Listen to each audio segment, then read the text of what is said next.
Lorsqu'on parle de positionnement et d'ergonomie à vélo, plusieurs vont porter une attention très particulière et très précise à certains paramètres. Comme vouloir ajuster la selle le plus possible au millimètre près à la bonne hauteur, le recul et l'angle tout aussi précisément. Mais tout ça en ignorant plusieurs autres facteurs potentiellement beaucoup plus élémentaires. Re-bienvenue dans cette capsule présentée par Velomag et aujourd'hui je vous parle de 4 réglages de positionnement souvent ignorés mais très importants. Premièrement, la portée des leviers de frein. Si vous saviez le nombre de personnes qui viennent ici en studio et qui ont même déjà eu un positionnement et tu leur apprends que le levier de frein peut être ajusté dans sa portée. Donc oui, les femmes avec des plus petites mains n'ont pas besoin de faire un mouvement excessif pour faire un freinage. Ça devrait être absolument un ajustement élémentaire, surtout pour les novices. C'est même plus juste une question d'ergonomie, c'est carrément une question de sécurité. Et c'est pas comme si c'était compliqué.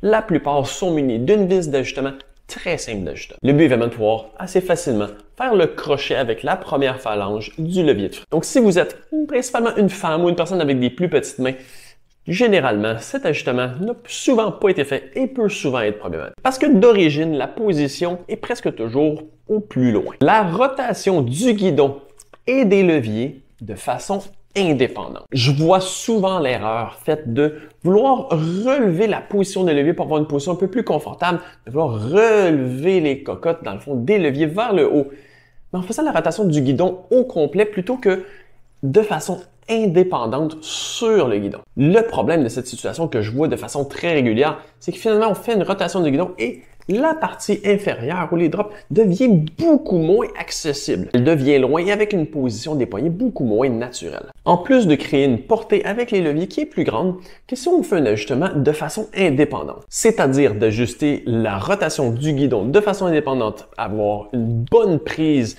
dans la partie inférieure et de désengager le levier ici par l'intérieur et le glisser sur la position de façon indépendante sur le levier. Donc, si on veut relever la position des mains dans les cocottes, on garde quand même la position du guidon au bon endroit et on n'a fait que relever simplement l'appui des mains du levier. Comme ça, on a le meilleur des deux mondes plutôt que d'avoir à choisir entre une bonne position des leviers ou du guidon. Encore là, c'est un ajustement qui est généralement assez simple car le levier va pouvoir être désengagé par une vis souvent accessible par le devant du levier. On n'a qu'à le dévisser pour le désengager pour pouvoir le bouger vers le haut, vers le bas ou même vers les côtés et ensuite le resserrer. Là, je vais faire un parallèle avec le premier ajustement que je parlais au niveau de la portée des leviers de frein parce que souvent, si on fait une rotation, une augmentation de la hauteur, rotation vers le haut, des leviers, ça va éloigner le levier de frein.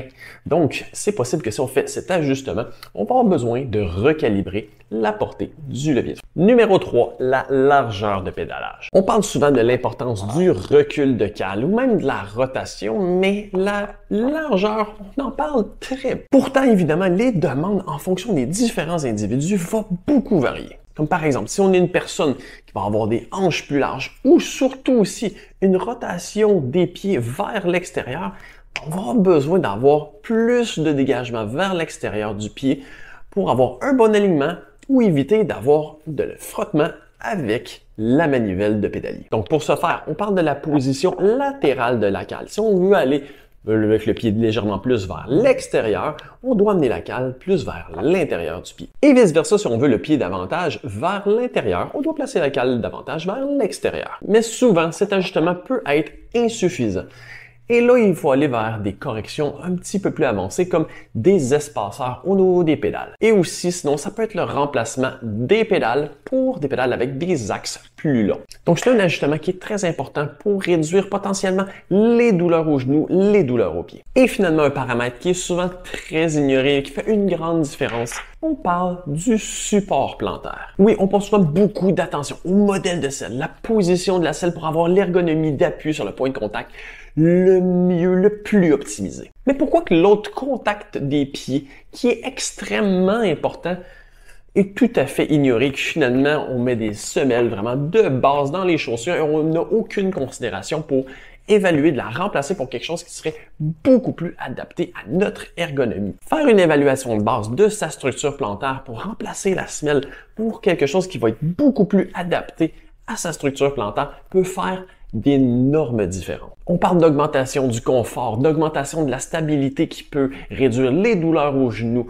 les douleurs aux hanches, les douleurs aux pieds, et aussi potentiellement réduire les chances d'engourdissement au niveau des pieds. Je l'ai déjà dit et je le répète, c'est quelque chose qu'à chaque vente de chaussures en boutique, on devrait faire une analyse de base. Parce qu'encore là, je l'ai déjà dit, si quelqu'un a un budget restreint pour des chaussures, il est souvent beaucoup mieux servi avec une chaussure d'un moindre prix et se garder de la marge de manœuvre pour remplacer les semelles. Ça va donner un ensemble qui est souvent beaucoup plus cohérent et beaucoup plus personnalisé et ultimement beaucoup plus confortable et performant. Vous, quels sont les paramètres de positionnement que vous trouvez qui sont souvent sous-estimés? Écrivez-moi ça dans les commentaires et je vous dis à la prochaine.